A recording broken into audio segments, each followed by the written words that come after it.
So, we want to show you what an Asafoetida plant looks like. And here it is, a beautiful Asafoetida plant. And hardly anybody gets to see them. Even the Indians in India don't see them. Even though they use it all the time. They use Asafoetida in daily cooking.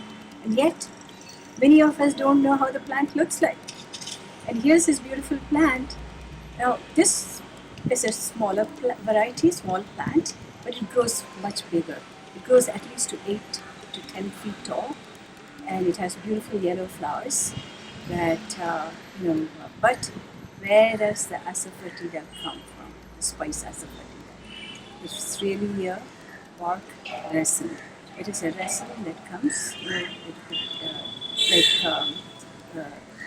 other resins from other trees.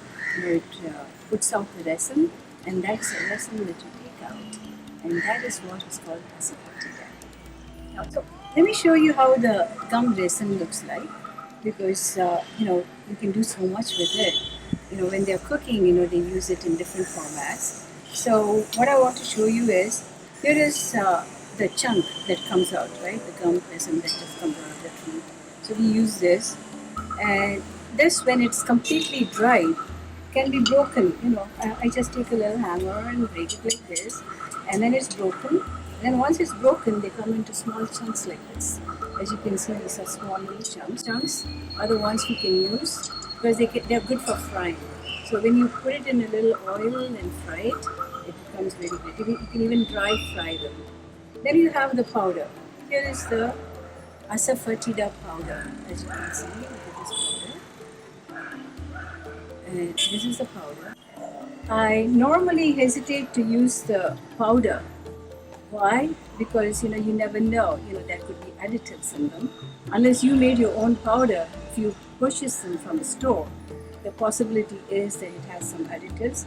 Because only with some additives it can be so free flowing, right? But when you make it at home, they do clump up a bit. So when it is a little clumped, it is real. When it's free flowing, that it has additives. But that doesn't mean that, if you got the one with additives, it's not going to work. It will work. But then I want to show you how this is used. Like in the recipes, we say, okay, a pinch of asafoetida.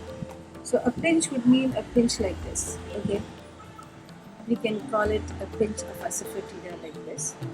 Or if we say a small piece, a quarter-inch chunk. So I would say a quarter-inch chunk like this that is used in a recipe. So that's the size that you would want to use. A quarter-inch chunk or a pinch of asafoetida. So these are the ways you use in the food for flavoring. So, and of course you can soak it and also use it. What we do is we take a little chunk of it, put it in a little container like this, you add a little water, and you just leave it. And when you leave it, because this is after all gum, it will melt into it. But it takes a while. It doesn't just happen in minutes.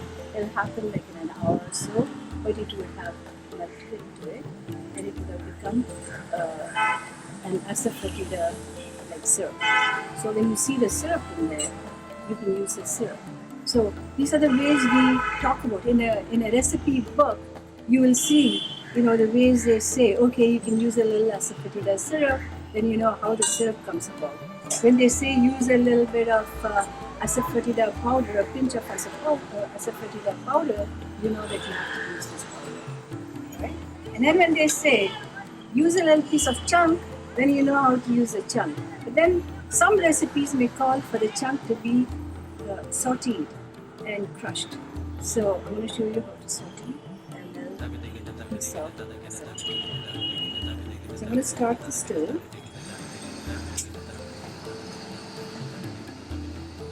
And use a little bit of sesame oil. Of course, you can use any oil. Ghee is good. Sesame oil is good. Yeah. It heats up so fast. So. Okay, so I have put a little sesame oil in it, right? I can add a little bit more. Let's add a little bit more. And then I'm going to put the chunks of Asafoetida in it, like that, that. These are the chunks of Asafoetida, and I'm just deep frying them. So this is being puffed now. As you can see, the Asafoetida, when it is being deep fried, it puffs up. And when it puffs up, it even softens. As you can see, I am able to chop it up into pieces when it softens. So at this stage, it's done, okay? So I'm going to turn it off. So we remove these from the stove once it has been puffed. And this is how it looks like once it is. You saw the Asafoetida when it looked like this. And now it is puffed and it looks like this. So now this can be crushed too. Once it cools down, this is kind of hot because I just took it out. But once it is cooled, it crushes very easily. Actually, you can just break it and crush it. And that crushed Asafoetida can be used in foods, and it is really very divine tasting. And it has more aroma.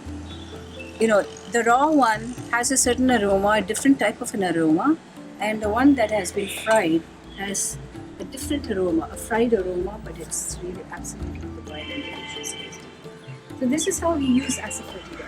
Now, a piece like this, a whole piece like this can easily be used in any stew. It'll give it such good flavor. So, but it is not difficult to use. You can use it in so many different ways. As I just showed you, this is a little chunk, and then once fried, it becomes like this. And this is the gum resin. When it is, fresh, you can see, a fresh is really very soft. It's very soft. You can actually break it if you want it. You see how soft it is? You can break it. But then, when it dries up, you can use a hammer to hammer it and make into smaller chunks like this. And once you made the chunk, you can fry it and create this. And once you have created the puffed Asafoetida, you can crush it and make your own powder at home that you can use effectively in all the foods. Look at this. So cute.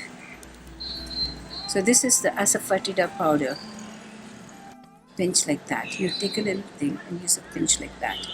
That amount of Asafoetida is good to use in the foods.